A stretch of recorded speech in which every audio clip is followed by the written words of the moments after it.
वो लम्हा जिस लम्हे का इंतज़ार पहाड़ी कबीला के लोगों को था, वो लम्हा जिस लम्हे का इंतज़ार गड़ा ब्राह्मण समुदाय के लोगों को था, कोली बिरादरी जिस लम्हे का इंतज़ार कर रही थी, वो लम्हा बहरहाल आ ही गया। आज मैं अपनी वीडियो के नीचे कमेंट पढ़ रहा था, एक कोई मोहतरमा ने कमेंट करके लिखा कि आपने कहा जी कि पहाड़ी कबीला को ये मिलने जा रहा है, अभी तक तो हुआ नहीं, डेली वेजेस के साथ ये होने जा रहा है, अभी तक तो हुआ नहीं। मामला असल में यह है कि स्ट्रेट लाइन ने आज तक जो कुछ कहा वो हुआ ज़रूर, लेकिन यह है कि हर चीज़ के होने का वक्त तय है और जब उसका वक्त आता है तो चीज़ें हो जाती हैं। 2-2.5 साल पहले जब मैंने स्ट्रेट लाइन पर यह बात करी थी और मैंने अपने ज़ाती फेसबुक पेज के ऊपर भी एक स्टेटस डाला था, उसमें मैंने ये कहा था कि पहाड़ी कबीला को एसटी मिलकर रहेगी, तो बहुत सारे गुजर बकरवाल समुदाय से ताल्लुक़ रखने वाले इंटेलेक्चुअल और बहुत सारे बहुत बड़े दानिशवरों से जिनसे मेरी बात उस वक्त हुई, सब ने मेरी खिल्ली उड़ाई, मजाक उड़ाया और कहा कि जनाब क्या बात कर रहे हैं आप, ये तो सवाल ही पैदा नहीं होता। तो ठीक है, एक जुमला है, सियासी जुमला है, ये सियासी जुमला बीजेपी ने कहा, इस पर बात की है, लेकिन ये सियासी जुमला ही रहेगा और पहाड़ी कबीला के लोगों को शेड्यूल ट्राइब मिले ये मुमकिन नहीं। अभी भी बहुत सारे लोग होंगे जो ये कहेंगे कि जनाब चलिए लोकसभा से पास हो गया, अभी तो राज्यसभा में जाना है, वहां अटक जाएगा, इस तरीके की बातें अभी भी होगी। लेकिन एक बात तय है कि पहाड़ी कबीला के लोगों को शेड्यूल ट्राइब मिलना तय था, वो आज से 2 साल पहले भी तय था और आज जब जिस वक्त मिला है उस वक्त भी मिलना ही था। इसमें कोई अचरज वाली या कोई परेशान होने वाली बात नहीं है। ये बिल आपको याद होगा कि जुलाई 2023 में इस बिल को मूव किया पार्लियामेंट में इस बिल के मूव होते वक्त भी उस वक्त ये साफ तौर पर कहा गया था कि इस वक्त union territory of Jammu Kashmir में ऑलरेडी बकरवाल, बाल्ती, बेड़ा, बोटो, ब्रोकपा, द्रोकपा, दर्द, शिन, चंगपा, उसके अलावा गुजर, उसके अलावा पुरिकपी, सिप्पी, मोन, ये सारी जातियां जो हैं वो एसटी में आती हैं। अब इसमें जो नई जातें ऐड हुई हैं उनमें गड़ा ब्राह्मण ऐड हुए हैं, उनमें कोली बिरादरी के लोग ऐड हुए हैं, उसमें पहाड़ी एथनिक ट्राइब ऐड हुआ है और उसमें पाडरी ट्राइब ऐड हुआ है। ये लोकसभा में बिल पारित हो चुका है और अब ये राज्यसभा में भी बिल इसी तरीके से, क्योंकि वहां पर भी बीजेपी के पास मेजॉरिटी है, कोई सवाल ही पैदा नहीं होता कि बिल वहां पर पास ना हो। और उसके बाद राष्ट्रपति द्रौपदी मुर्मू का जब मोहर इस बिल के ऊपर लगेगी, उसके बाद ये कानून बन जाएगा और पहाड़ी कबीला के लोगों को भी शेड्यूल ट्राइब में उनकी शमूलियत हो जाएगी। आज ये बिल पास हुआ और इस बिल के पास होने के बाद पहाड़ी कबीला में जबरदस्त खुशी की लहर है और वो लोग बहुत खुश हैं। और लेकिन जैसे मैंने आपको कहा कि स्टेटमेंट ऑफ ऑब्जेक्शन रीजंस में भी ये साफ तौर पर बताया गया है कि जो संविधान है, जो फर्स्ट लिस्ट है शेड्यूल ट्राइब्स की जम्मू कश्मीर के मामले में, वो नोटिफाई की गई थी 1989 में और उसके बाद उसको अमेंड किया गया 1991 में और उसके बाद जम्मू कश्मीर रीऑर्गेनाइजेशन एक्ट 2019 के तहत जो लिस्ट शेड्यूल ट्राइब्स की थी वो जम्मू कश्मीर की यूनियन टेरिटरी पर और लद्दाख पर दोनों जगह पर लागू होती है। उसके बाद जम्मू कश्मीर की ही यूनियन टेरिटरी ने गुजारिश की केंद्र सरकार से कि आप गड़ा ब्राह्मण, कोली, पाडरी और पहाड़ी एथनिक ट्राइब को भी शेड्यूल ट्राइब में शामिल करें। तो जम्मू कश्मीर यूनियन टेरिटरी की जो एडमिनिस्ट्रेशन है, जिसके सर्वेसर्वा लेफ्टिनेंट गवर्नर मनोज सिन्हा हैं, उन्होंने जो एक कमीशन बनाया था, उस कमीशन ने अपनी सिफारिश थी, उस सिफारिश के मुताबिक सरकार ने वो सिफारिश जो है, वो रिकमेंडेशन जो है, वो फौरन केंद्र सरकार को भेजी और रजिस्ट्रार जनरल की हाँ के बाद और national commission for schedule tribes की कहने के बाद कि ठीक है जी, इनका जो ये दावा है, ये दावा दमदार दावा है, तो इस बुनियाद पर फाइनली ये तय किया गया कि हम संविधान के अंदर संशोधन करेंगे, अमेंडमेंट करेंगे और Jammu Kashmir constitution, Jammu and Kashmir schedule tribes order 1989 को अमेंड करके हम इन 4 ट्राइब्स को, जिसमें गड़ा ब्राह्मण, कोली, पाडरी ट्राइब और पहाड़ी एथनिक ग्रुप हैं, इन चारों को एसटी में इंक्लूड करेंगे। बहरहाल 40 या 50 साल जितना भी वक्त पहाड़ी कबीला के लोगों को लगा, फाइनली उनकी वो जो कोशिशें और काविशें और वो जो उनकी मेहनतें थी वो रंग लाई हैं। लेकिन बड़ी अजीब और बड़ी यूं कहिए कि बड़ी अजीब सी एक सिचुएशन है। एक वो राजनीतिक दल, एक वो पॉलिटिकल पार्टी, जिस पॉलिटिकल पार्टी को आज भी मुसलमान वोट देने से कतराते हैं, जिस पॉलिटिकल पार्टी को लेकर मुसलमानों में ये आज भी आम है कि जनाब बीजेपी मुसलमानों के बारे में कतन नहीं सोचती और बीजेपी को लेकर मुसलमान ऑप्टिमिस्टिक या पॉजिटिव बिल्कुल नजर नहीं आते। उस पॉलिटिकल पार्टी ने 3 चीजें जम्मू कश्मीर को बैक वक्त दी हैं, और ये तीनों चीजें जिनको मिली हैं ये तमाम लोग राजौरी पुंछ की तरफ के रहने वाले लोग हैं। एक तो फॉरेस्ट राइट्स एक्ट, उसके लिए एक्टिविस्टों को और ज्यादा मेहनत करने की जरूरत है ताकि वो कानून मुकम्मल तौर पर लागू हो। SC/ST एट्रॉसिटीज एक्ट, यह कानून भी जम्मू कश्मीर में नहीं था, यह कानून भी इसी हुकूमत ने लाया। उसके बाद ST गुजर बकरवाल कबीला को 10% पॉलिटिकल रिजर्वेशन जो है वो भी इसी दौर में मिली, और 10% पॉलिटिकल रिजर्वेशन मिलने के साथ साथ में अब जो पहाड़ी कबीला को ST की बात तमाम लोगों ने की, किसी हुकूमत ने कभी इस बात को सीरियसली लिया ही नहीं। लेकिन वो हुकूमत, जिस हुकूमत को लेकर पहाड़ी कबीला के लोग हों, राजौरी पुंछ के लोग हों, एक सोच और एक फिक्र जो लोगों के अंदर है वो ये कि नहीं जी, बाकी तमाम पार्टियां जो हैं वो पार्टियां तो ऐसी हैं कि उन पार्टियों को वोट भी दिया जाना चाहिए, उन पार्टियों की खिदमत भी की जानी चाहिए, उनको हर तरह से मदद भी की जानी चाहिए, चाहे वो पार्टियां हमारे इलाके का भला करें या ना करें। हमारी दावेदारी अगर किसी बात पर बनती है, उस दावेदारी को माने या ना माने, हमें वोट इसी पॉलिटिकल पार्टी को देना है। तो ये हम करते आए हैं पिछले 70 साल से, आगे भी इंशाल्लाह यही करते रहेंगे। उम्मीद, जैसे मैंने आपको कहा कि पहले भी हम खानदानी जितनी भी पार्टियां रही हैं उनको वोट देते आए हैं, आगे भी देते रहेंगे। तो लेकिन अब आज के दिन ये हुआ है कि पहाड़ियों को, खासतौर पर राजौरी पुंछ के लोगों को अगर ST मिला है तो वो भारतीय जनता पार्टी की वजह से और केंद्र में जो सरकार है उसकी वजह से मिला है। SC/ST एट्रॉसिटीज एक्ट मिला है तो इसी सरकार की वजह से मिला है। उसके अलावा आज के दिन वाल्मीकि समाज के लोगों को, जिनके छोटे से उस मोहल्ले में कांग्रेस के लीडरों ने कितने फोटो खिंचवाए, अगर किसी भी वाल्मीकि समाज के आदमी से कहा जाए वो आपको वो दुनिया हजारों फोटो जो है लाकर आपके सामने पेश कर देगा, मगर उनके बच्चों को एक ही काम दिया गया था कि आप पूरी जिंदगी जो है, ये देखें अजहर चौधरी सर, बीजेपी की चापलूसी बंद करें। ये मैंने कहा ना कि आप किसी भी दूसरी पॉलिटिकल पार्टी की बात करें, उसकी तारीफ करना शुरू करें तो लोग आपको जो है आपकी तारीफ करना शुरू कर देते हैं, जी बड़े कमाल के पत्रकार हैं आप। लेकिन आप सदाकत बोलना शुरू करें तो लोगों को हजम नहीं होती। सच्चाई आज के दिन में यही है कि वाल्मीकि समाज के लोगों को सियासी तौर पर जिन पॉलिटिकल पार्टीज ने इस्तेमाल किया, उन पॉलिटिकल पार्टीज ने कभी भी वाल्मीकि समाज के लोगों के बारे में नहीं सोचा, और ना ही उनके बच्चों को वो कानूनी हक दिया जिस कानूनी हक के वो हकदार थे। वो कानूनी हक उनको उस पॉलिटिकल पार्टी से मिला है जिस पॉलिटिकल पार्टी को वाल्मीकि समाज ने, मुझे लगता है कि लंबे वक्त तक वोट नहीं दिया। शायद 2014 के बाद वाल्मीकि समाज के लोगों ने वोट दिया होगा, लेकिन उससे पहले का मुझे पता है वो भी जानते थे कि बीजेपी की कभी हुकूमत जम्मू कश्मीर में बननी नहीं है, तो उन लोगों ने कभी वोट नहीं दिया। तो आज वाल्मीकि समाज को SC में इंक्लूड किया गया है। वाल्मीकि समाज के पास जम्मू कश्मीर में आज वोटिंग राइट है। वाल्मीकि समाज के बच्चों के पास आज ये हक है कि वो भी जम्मू कश्मीर के बाकी लोगों की तरह जो है हकदार हैं कि उन्हें भी, उनकी दावेदारी भी अब सरकारी मुलाजमतों के ऊपर है। तो ये भी इसी दौर में, इसी मरकजी सरकार के दौर में हुआ है जिस मरकजी सरकार के ऊपर किसी को यकीन नहीं। और सबसे बड़ी बात कि वादी कश्मीर में जो 2000 खास तौर पर 2010 से लेकर 2015 तक जो हालात देखने को मिले,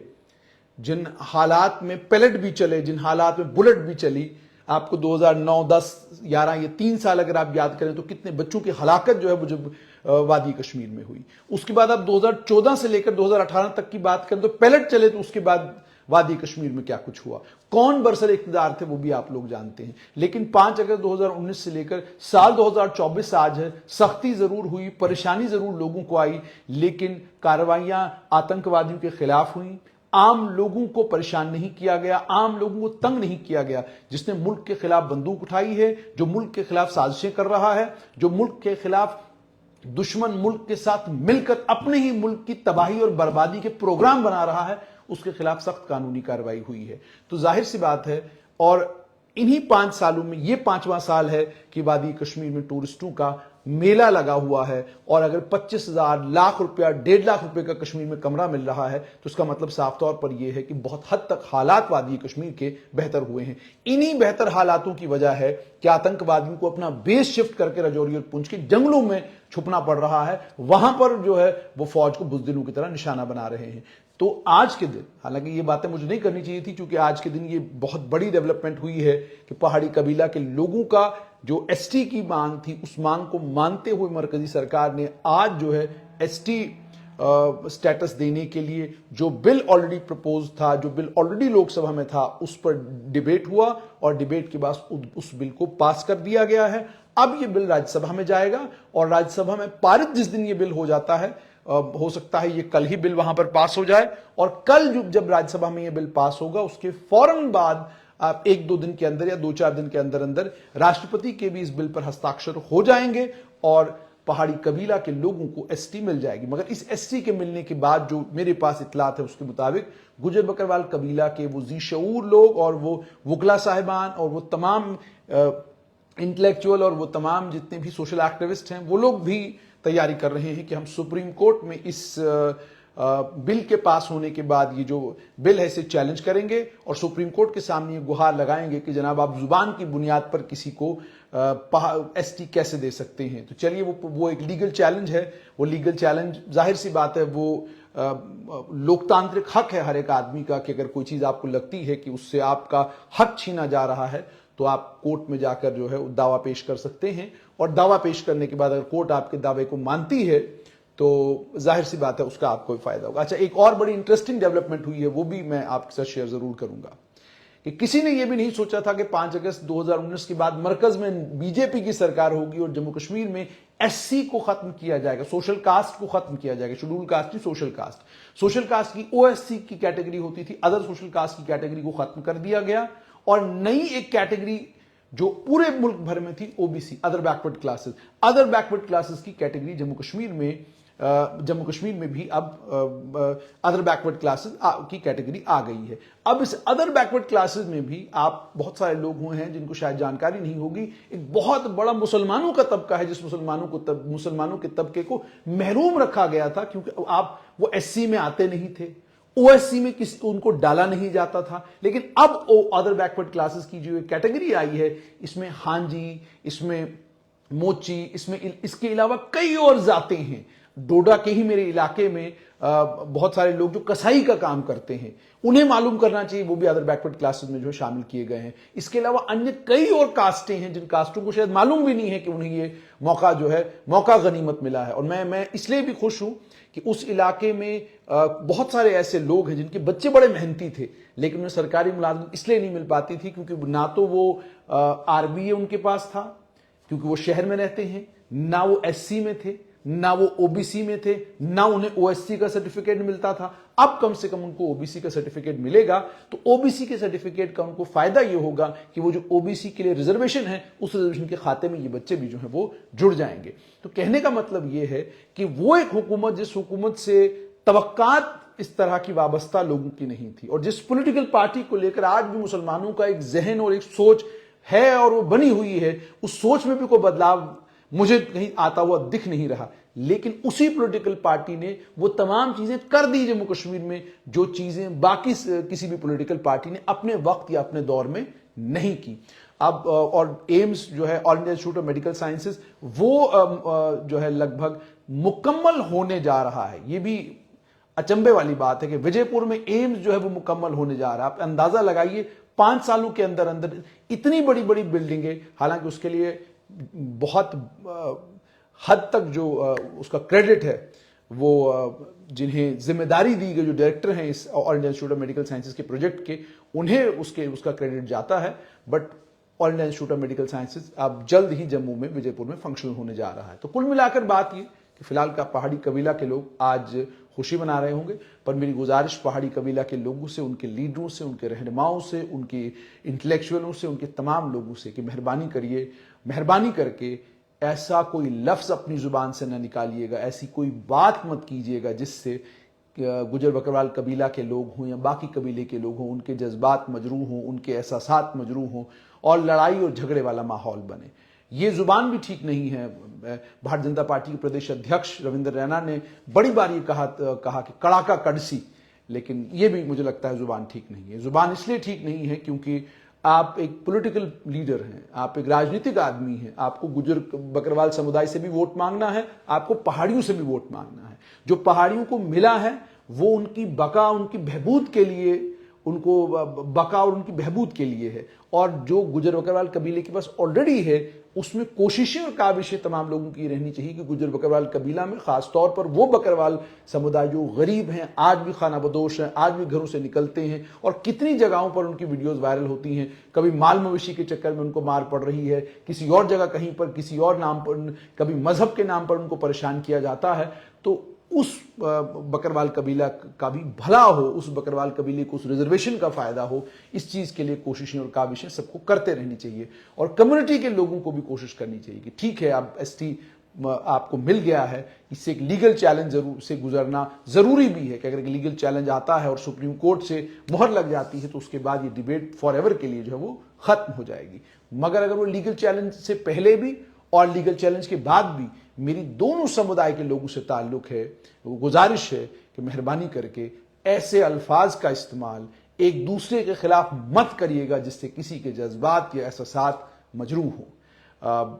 यकीन मानिए पीछे भी बड़ी बार वीडियोस और ऑडियोज वायरल हुई। मैं बड़ा हैरान होता हूं कि किसी की सोच इतनी गलत, किसी की जुबान इतनी गंदी कैसे हो सकती है। तो ना इस्तेमाल करें। आप सियासी आदमी हैं, तकरीर करते करते जज्बात में आकर आपने कोई ऐसी बात कह दी जिससे पूरे रजौरी पुंछ के इलाके में आग लग सकती है, तो उससे बचें कम से कम, क्योंकि ये एसटी स्टेटस अगर आया है, ये रजौरी और पुंछ के लोगों को अगर गुर्बत और इफलास से निकालकर तरक्की के आसमान पर पहुंचाता है तो फिर ये एससी स्टेटस मुझे भी, आपको भी, रजौरी पुंछ के क्या पूरे जम्मू कश्मीर के लोगों को मुबारक। लेकिन अगर ये एसटी मिलने के बाद भी वो क्रीमी लेयर में जो लोग बैठे हैं, जिनके पास करोड़ों रुपया है, जो एससी का इंतजार कर रहे थे एसटी मिल जाएगा, हमारे बच्चे एडजस्ट हो जाएंगे, अगर ये क्रीमी लेयर के लिए है और अगर इसका फायदा क्रीमी लेयर को ही होने जा रहा है तो फिर यकीन मानिए ये एसटी आपको मिले या ये एसटी आपको ना मिले, इसका कोई फायदा रजौरी पुंछ को जैसे कुलियतन होना चाहिए वो नहीं होगा। क्योंकि अगर एसटी मिलने से गुजर बकरवाल कबीला का मुकद्दर जागने वाला होता तो फिर आज बकरवाल समुदाय के लोग जो हैं वो भेड़ें नहीं चरा रहे होते, वो आज भी क्या कहते हैं खाना बदोशों की जिंदगी नहीं गुजार रहे होते, वो भी छोड़ देते। वो कहते हैं जी एससी मिल गया, अब तो सब कुछ हो गया। आज भी गुजर समाज के बहुत बड़ी तादाद में लोग आपको मिलेंगे जो आज भी डेयरी का काम कर रहे हैं, कोई और काम कर रहे हैं, तो उनकी जिंदगी में कोई बड़ा बदलाव एसटी की वजह से आया, वैसा नहीं हुआ। वहां पर भी अगर आप एसटी में देखेंगे तो एक मखसूस सा तबका आपको मिलेगा, एक मखसूस सी सोसाइटी आपको मिलेगी जिनको एसटी का बेशतर, जिनको एसटी का फायदा हुआ है। तो इसलिए ये एसटी मिले या कोई भी रिजर्वेशन अगर आपके पास है, ये कुलियतन पूरी कौम को उभारने में कामयाब होनी चाहिए। अब एसटी मिल गया तो मेरा बेटा एडजस्ट हो गया, बात खत्म हो गई, वो नहीं होना चाहिए। तो रजौरी पुंछ के लोगों से मेरी गुजारिश कि मेहरबानी करें, आप इमामों से, खतीबों से, कारियों से, मुफ्तियों से, मस्जिदें आपके पास हैं, आप मेंबर रसूल पर खड़े होते हैं, तो आपसे भी गुजारिश ये है कि जुमा के खुतबे पर आप भी लोगों से गुजारिश करें कि भाई ये जो एसटी पहाड़ी कबीला के लोगों को मिला है, इससे पहले गुजर बकरवाल कबीला के लोगों के पास था, तो गुजारिश ये है कि आप बात वो करें जिससे मोहब्बत, प्यार और खुलूस दोनों कबीलों के बीच में, दोनों समुदायों के बीच में बढ़े। ऐसी कोई बात न करें जिससे किसी के जज्बात या एहसासात मजरूह हों और जिसके नतीजे में रजौरी और पुंछ में किसी भी तरह का कोई भी टेंशन इस वक्त कम से कम वो रजौरी पुंछ के लोगों के लिए और कुल जम्मू कश्मीर की सरकार के लिए और अमन अमान के लिए ठीक बिल्कुल भी नहीं है। तो पहाड़ी कबीला के लोगों को बहुत बहुत मुबारकबाद, आपकी कोशिशें, आपकी काविशें, आपकी मेहनतें। और मुझे आज इस वक्त जब मैं ये लाइव कर रहा हूँ, मुझे इकबाल मलिक याद आ रहे हैं। मेरी मुलाकात दिल्ली में उनसे हुई तो पिछली बार जब सत्र चल रहा था तो मैंने उनसे पूछा, मैंने कहा जी मैंने सैयद रफीक शाह का इंटरव्यू किया, तो सैयद रफीक शाह ने अपने इंटरव्यू में बड़े जैसे वो दिलेराना अंदाज में कहते, उन्होंने कहा जी बस तो मिल गया, हमें एसटी स्टेटस अब मिलने जा रहा है। लेकिन फिर उसके बाद इकबाल मलिक आए तो उन्हें तंबी की, उन्होंने कहा जी अभी तो मिला ही नहीं, तो आपने कैसे कह दिया हमें मिल गया। तो मुझे तो नहीं लगता कि अभी कोई ऐसी बात है, होगी तो फिर हम उसके बाद जरूर कहेंगे। तो ये मुझे उनकी बात बड़ी खूबसूरत लगी कि एक सियासतदान ये बात समझता है कि भाई जब तक बिल लोकसभा से वाकई पास नहीं होता तब तक हम उनको पास नहीं मानते। तो ये उनकी भी कोशिशें हैं। मुजफ्फर हुसैन बेग हैं, बड़े लीडर हैं, बड़े रहनुमा हैं, पहाड़ी कबीले से ताल्लुक रखते हैं। इसी तरीके से और भी कई लीडर हैं, कईयों के नाम चूंकि मुझे मेरे जहन में अगर नहीं आ रहे हैं, लेकिन पुंछ से लेकर रजौरी तक और रजौरी से लेकर नौशेरा और नौशेरा से लेकर कुपवाड़ा और बारामुल्ला और उड़ी, जहां पर भी कहीं पर पहाड़ी कबीला के लोग या लीडर हैं जो इसके लिए कोशिशें कर रहे थे, उन तमाम को मेरी तरफ से बहुत बहुत मुबारकबाद।